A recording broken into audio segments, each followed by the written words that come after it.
Gary, and you talking about me. And you talking about me. You a Justin ass nigga. Oh my god, yo. What? I'll save you.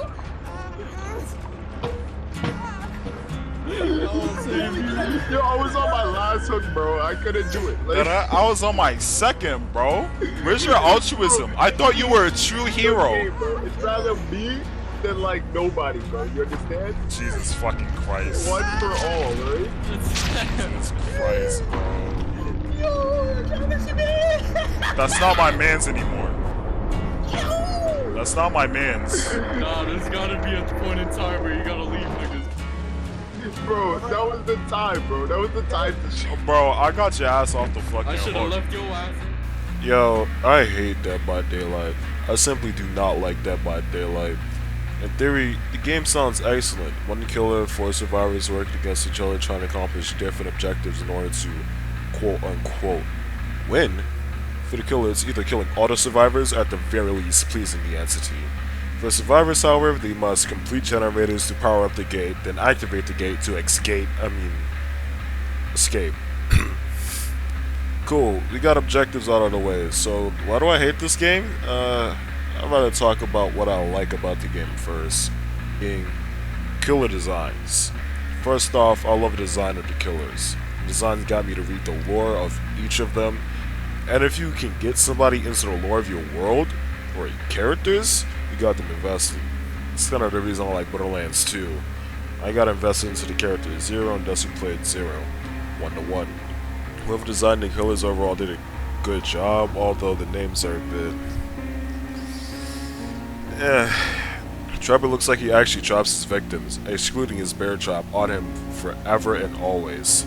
Hillbilly? It's fucking gross.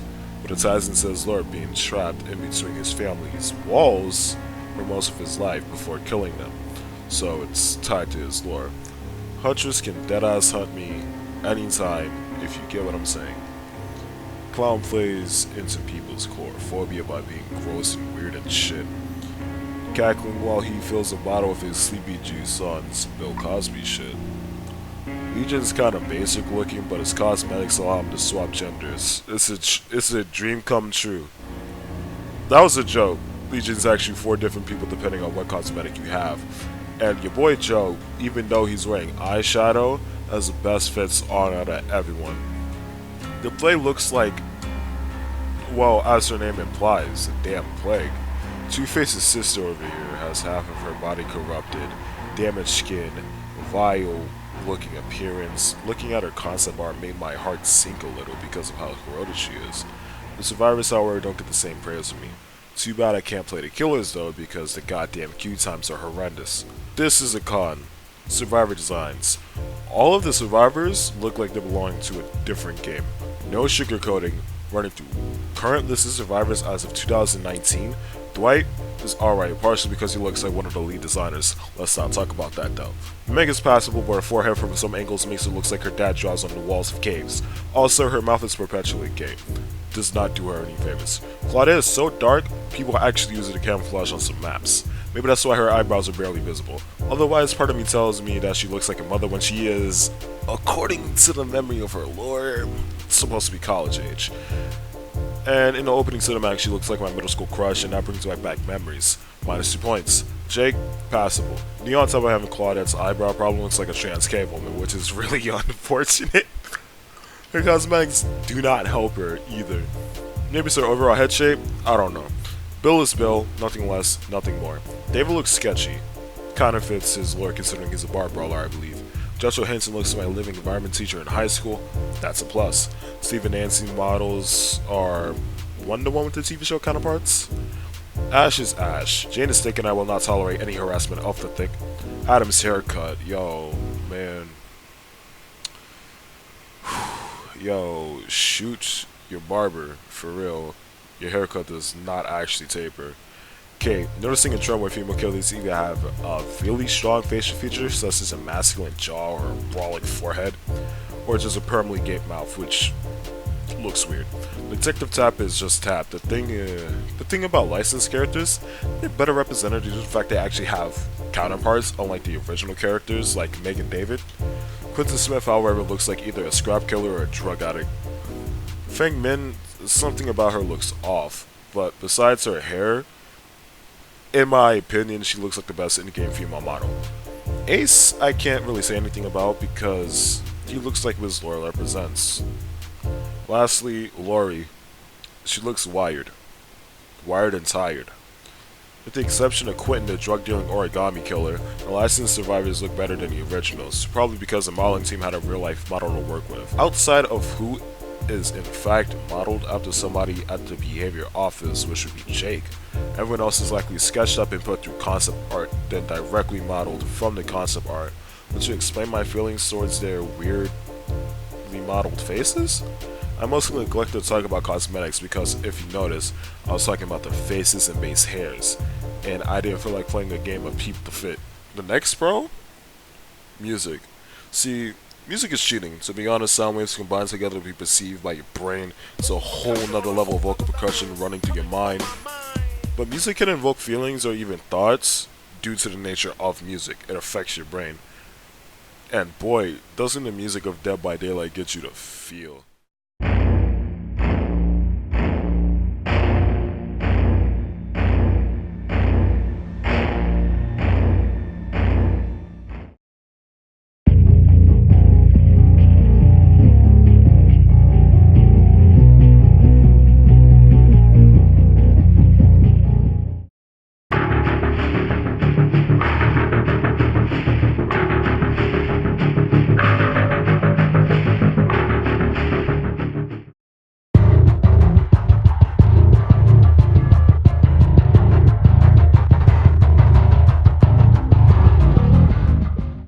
All of these songs either incite panic or somberness for survivors, but killers also hear this.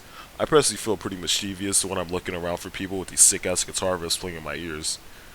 This level of grime and grim, in a way, makes you feel like you're the killer, or at least as close as you can be to one. Next con... it's gonna be a con for every single community.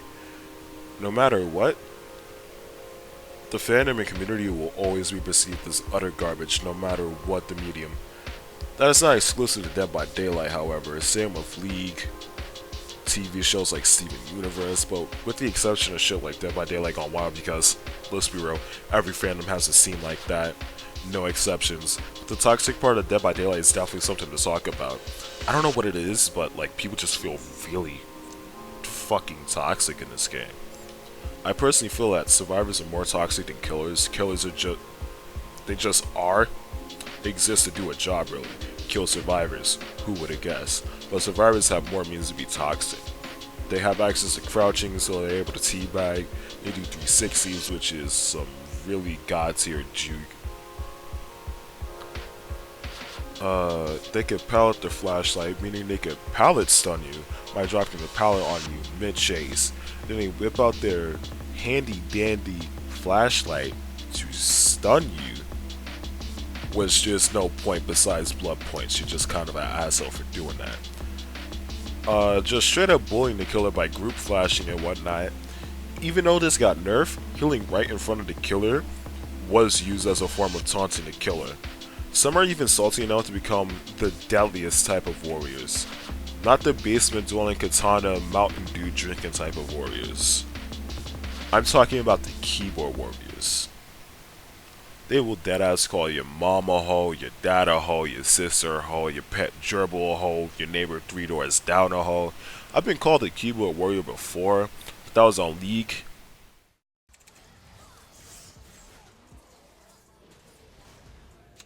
Oh my god! Why?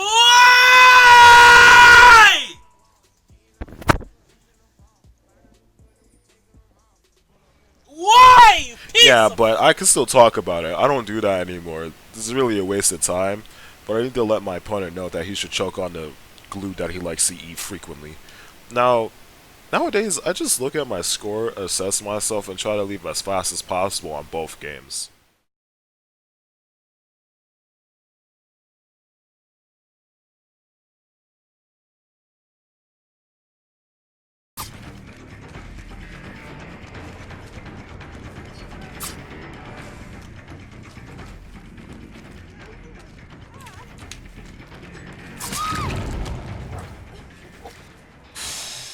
Alright.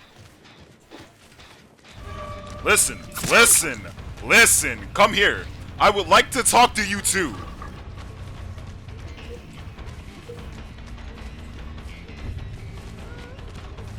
You have genuinely angered me. Come here. Goodbye. Hello, 4K.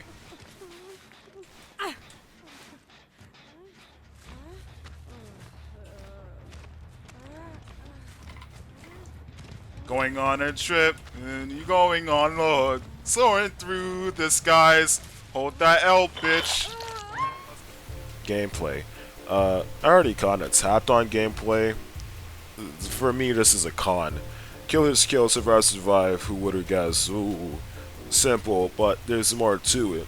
Both killers and survivors have perks, which either enhance gameplay or changes gameplay.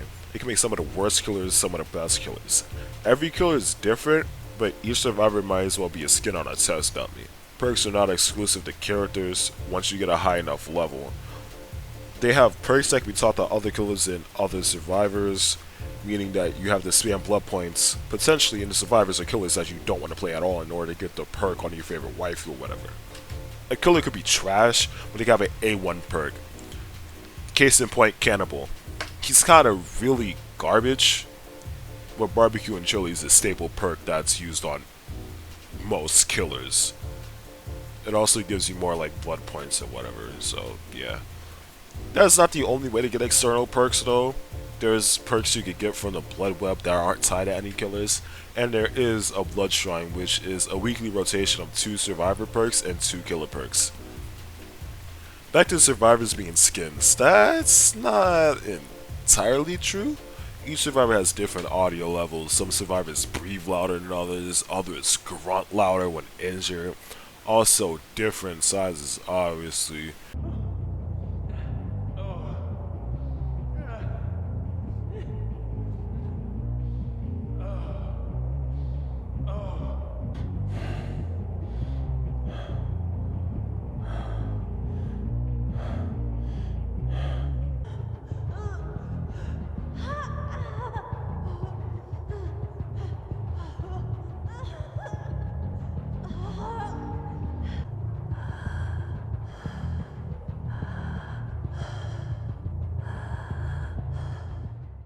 Male survivors are bigger, female survivors are smaller, some of them are louder. I brought this up to my friends, they said it doesn't really matter. I feel like it does because I know there are some sound whores in this game. Volume down, no music, room soundproof, $300 Astros listening to the faintest sounds, like blades of grass being stepped on 15 feet away by a Claudette. In fact, I've caught a Nia crouching in the grass because I heard her grunting from hitting me earlier.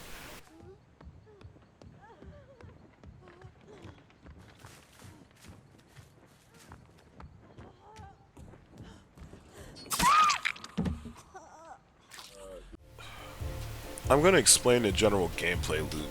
Survivors spawn on the map with the killer and they have around 9 or so generators, but only 5 have to be worked on to open the gates. It takes time to do all these actions, like working on generators, opening gates, unhooking people, surprisingly. But the killer can slow the game down by kicking generators to regress the progress in between chasing survivors and applying pressure. Survivors can be hooked by killers, and the hooks follow a rule of 3. Hook 1, full health. Oh, first time. Hook 2, you're at the second stage where you have to struggle in order to survive. And what I'm about to say may contradict God's teachings, but there is in fact a third phase of the hook. Death. A killer can skip all this hooking if they're either playing A, Michael Myers, or B, have a Mori. With a Mori, you can hook a survivor once and then just outright murder them when they're injured. Some can argue that killers with Moris are toxic, but those same people use decisive strike, so the way I see it, they're just playing the game, but it's really community perception how certain Moris and perks are toxic, I guess. There is another way for survivors to escape. they have a key, or if every other survivor gets sent straight to the void, they'll be able to unlock the hatch or use it. It's just another way to escape, but with different conditions, really. Next section. Don't know how this is a pro in any game. Bugs.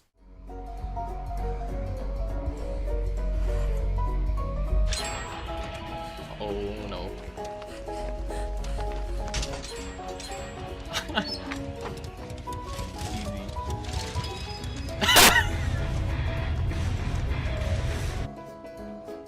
I haven't really experienced any bugs, but that's just due to the fact that I'm some sort of savant when it comes to not breaking the game accidentally or something. But that doesn't invalidate that these bugs existed or have existed, to be fair. Every game is bound to have bugs and such, it's just the nature of this medium. But it's really a studio thing on how fast they can patch these bugs and make sure the rest of the game doesn't have holes in it. Like fake villain. What the fuck is happening? In conclusion, I have two things to say real quick. If you made it this far in the video, thank you for listening to my first scuffed video. It took me a while because I had to learn how to do things pertaining to YouTube before I took a leap and put myself out there. I'll be sure to keep making videos because high key joining the workforce seems to not be working out, but whatever. I'll probably shorten the amount of time it takes for me to like make videos now because I have the process learned and whatnot. Secondly, I don't actually really hate Dead by Daylight thinking back, but there were a multitude of factors that make me not want to play, similar to League of Legends. I pretty much only play this game to gather footage and make this video in the first place. Killer queues are abhorrent for me, and I'd rather play Killer because I do not enjoy playing Survivor because Marios and clowns exist in this game. So that leads me to like not play the game, which is a shame. If you enjoyed the video, make sure to like the video or whatever, subscribe to the channel, hit the bell. I'm kind of talking into the void right now, but for people that do come here and say, I'll be working on more projects soon enough, both on this channel and my friend's channel, The Delinquents. I'll try to remember to put a link in the description for that. And with that, I'ma head out.